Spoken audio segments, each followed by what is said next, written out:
जनपद मुजफ्फरनगर में झोलाछाप डॉक्टरों की लापरवाही के चलते हो रही प्राइवेट हॉस्पिटल्स में मृत्यु को लेकर Muzaffarnagar chemist and druggist association के बैनर तले दर्जनों मेडिकल स्टोर स्वामियों एवं व्यापारियों ने फर्जी डॉक्टर और हॉस्पिटल्स के विरुद्ध मोर्चा खोलते हुए जिलाधिकारी महोदय के माध्यम से माननीय मुख्यमंत्री के नाम एक ज्ञापन सौंपा और ज्ञापन में मांग की गई है कि जनपद मुजफ्फरनगर में संचालित हॉस्पिटल में हो रही मृत्यु को संज्ञान में लेते हुए अवैध संचालित हॉस्पिटल सेंटरों की जनहित में मजिस्ट्रियल जांच कराई जाए। इन झोलाछाप डॉक्टरों से गर्भवती महिलाओं की जान को बचाया जाए। बिना डिग्री धारक झोलाछाप डॉक्टरों द्वारा ऑपरेशन किए जा रहे हैं और अधिकांश इन अनट्रेन्ड झोलाछाप डॉक्टरों द्वारा गलत ऑपरेशन करके इन गर्भवती महिलाओं को मौत की नींद सुला दिया जाता है और परिजन हंगामा करते रह जाते हैं।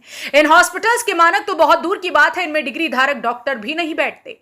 इन झोलाछाप डॉक्टरों के द्वारा गलत ऑपरेशन किए जा रहे हैं, यह बात किसी से छुपी नहीं। इन सभी मामलों को गंभीरता पूर्वक लेते हुए इन सभी मामलों की मजिस्ट्रियल जांच अवश्य कराई जाए, तभी इन झोलाछाप डॉक्टरों के द्वारा मृत्यु का सिलसिला बंद होगा। कुछ ही दिनों में जनपद मुजफ्फरनगर के कई क्षेत्रों में कई मौतें हुई। इन अवैध अस्पतालों की चांदी कट रही है।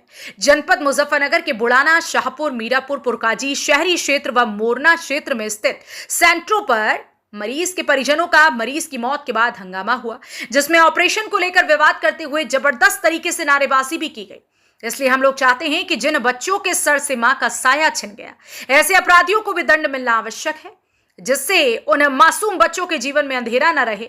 मां के जाने से बच्चों का भविष्य दर दर भटकने को मजबूर हो जाता है।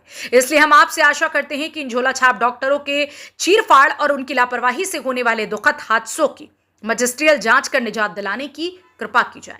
जनपद मुजफ्फरनगर से संवाददाता तनवीर मलिक की रिपोर्ट।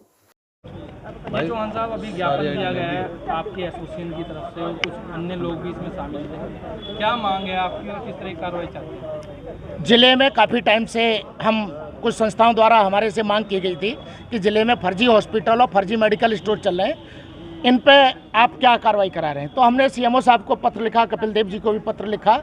उन्होंने सीएमओ साहब ने निर्देशित किया था समस्त जनपद के सीएससी और पीएससी प्रभारियों को। 1 महीना हो गया, लेकिन मुझे नहीं लगता कोई ठोस कार्रवाई हुई है। मजबूरन सामाजिक संगठन, व्यापारिक संगठन, हिंदू संगठन, एडवोकेट्स, स्वतंत्रता सेनानी, डॉक्टर्स सभी आज इस मुहिम में शामिल हैं और हमने सिटी मजिस्ट्रेट साहब से अनुरोध किया है कि 15 दिन के अंदर अंदर इसमें ठोस कोई कार्रवाई होनी चाहिए। गरीब जनता के साथ, स्वास्थ्य के साथ खिलवाड़ नहीं होनी चाहिए। 2-2 साल पुरानी एक्सपायरी दवाएं मिल रही हैं, उनके खिलाफ मुकदमा कायम होना चाहिए। इन सभी मांगों को लेकर सिटी मजिस्ट्रेट साहब से वार्ता हुई है।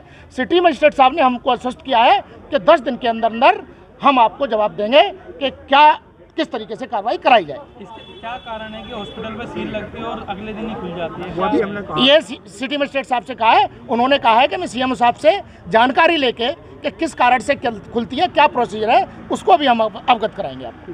ठीक है सर, आज केमिस्ट एसोसिएशन के लोग आए थे, किस तरह की मांग है और किस तरह का? देखिए, ये केमिस्ट एवं ड्रग एसोसिएशन मुजफ्फरनगर द्वारा एक ज्ञापन दिया गया माननीय मुख्यमंत्री जी को, जिसमें इनके द्वारा ये कहा गया है कि साहब जो शहर में अवैध संचालित हॉस्पिटल है, अवैध का तात्पर्य है कि अगर कोई एमबीबीएस डॉक्टर है और वो एमडी लिखा हुआ है, या जो एमबीबीएस नहीं है वो भी एमबीबीएस बोर्ड पे लिख के जो है गुमराह कर रहे हैं, इस तरह के हॉस्पिटल जो है अवैध रूप से संचालित, उनको बंद किया जाए। इसके अतिरिक्त जो अल्ट्रासाउंड है, पैथोलॉजी है और जिनमें कुछ घटनाएं पिछले दिनों में हुई हैं अस्पतालों में, इनको बंद कराया जाए। तो इस क्रम में जो है इन्होंने ज्ञापन दिया था।